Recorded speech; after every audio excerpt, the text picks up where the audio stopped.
দেশখন সজাই তোলাৰ সপোন দেখা এজন সোণোৱাল যুৱকৰ কথা।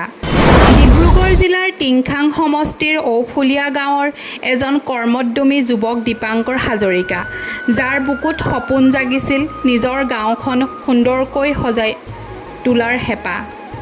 স্বচ্ছতাৰ নিদৰ্শনে ঔফুলীয়া গাঁৱৰ প্ৰতিটো আলি পদূলি সুন্দৰকৈ সজাই তুলি সুস্থ আৰু সুস্থিৰ ৰূপে দেশৰ ভিতৰতে জিলিকাবলৈ সক্ষম হৈছে তেওঁৰ নেতৃত্বত ঔফুলীয়াবাসীয়ে। সমগ্ৰ অসমৰ লগতে দেশবাসীৰ স্বচ্ছ ভাৰতৰ এক সুন্দৰ নিদৰ্শন এই ঔফুলীয়া গাঁও। দীপাংকৰৰ বুকুত ঘৰ পাতিছিল এই সেউজীয়াই।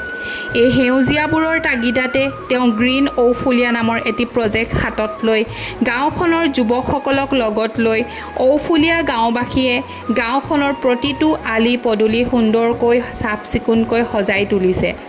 বাটৰ কাষত থৈছে জাবৰ জোঁথৰ পেলোৱা একোটা সুকীয়া স্থান। নলা নৰ্দমাবিলাকো পৰিষ্কাৰ কৰি ৰাখে প্ৰত্যেকজন গাঁওবাসীয়ে। দীপাংকৰৰ সপোন ঔফুলীয়া গাঁওখন দেশৰ ভিতৰতে স্বচ্ছ হিচাপে গঢ় দিবলৈ। তাৰ বাবে গাঁওবাসীয়ে যথেষ্ট কষ্ট কৰিছে।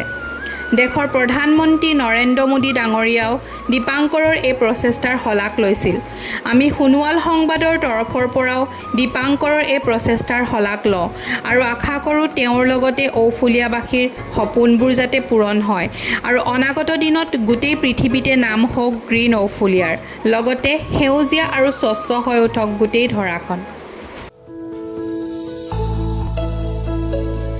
দীপাংকৰ হাজৰিকাই মোক দেখুৱালে শিপিনীসকলৰ কথা, কম্পিউটাৰ ইয়াত কেনেধৰণে প্ৰশিক্ষণ দিয়া নাই এই কথাবিলাক, আৰু বিশেষকৈ দীপাংকৰ হাজৰিকাই যিটো তেখেতৰ কনচেপ্ট, এখন আদৰ্শ গাঁও নিৰ্মাণ কৰাৰ ক্ষেত্ৰত ৰাইজৰ মাজত সচেতনতা বৃদ্ধি কৰা, পৰিষ্কাৰ পৰিচ্ছন্নতাক অগ্ৰাধিকাৰ দিয়া আৰু এখন সুন্দৰ আদৰ্শ গাঁও প্ৰতিষ্ঠা কৰি গোটেই ৰাজ্য আৰু ৰাষ্ট্ৰত এটা সুন্দৰ বাতাবৰণ সৃষ্টি কৰা, পৰম্পৰা সৃষ্টি কৰা।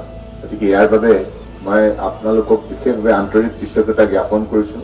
আৰু এইখন গাঁৱৰ লগতে আমাৰ মাননীয় প্ৰধানমন্ত্ৰী নৰেন্দ্ৰ মোদী ডাঙৰীয়াৰ বাৰ্তালাপ হৈছিল আৰু তেখেতেও আপোনালোকক তেখেতৰ বক্তব্যৰ যোগেদি উৎসাহিত কৰিছিল। গতিকে আমি সদায় বাপুজীৰ আদৰ্শৰে পৰিষ্কাৰ পৰিচ্ছন্নতাক অগ্ৰাধিকাৰ দিব লাগে জীৱন যাত্ৰাত।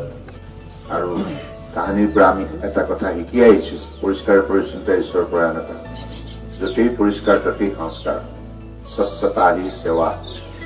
গতিকে মই ভাবোঁ যে এই আদৰ্শৰে আপোনালোকে অনুপ্ৰাণিত হৈ পেলাই উঠি অহা প্ৰজন্মক এটা সুন্দৰ মানৱীয় মূল্যবোধৰ আধাৰত জীৱন গঢ় দিয়াৰ নিমিত্তে যিখিনি আপোনালোকে ইয়াত শক্তিশালী পৰিষ্কাৰ বাতাবৰণ সৃষ্টি কৰিছে তাৰ বাবে ঔফুলীয়া ৰাইজ কৃতজ্ঞতাৰ পাত্ৰ।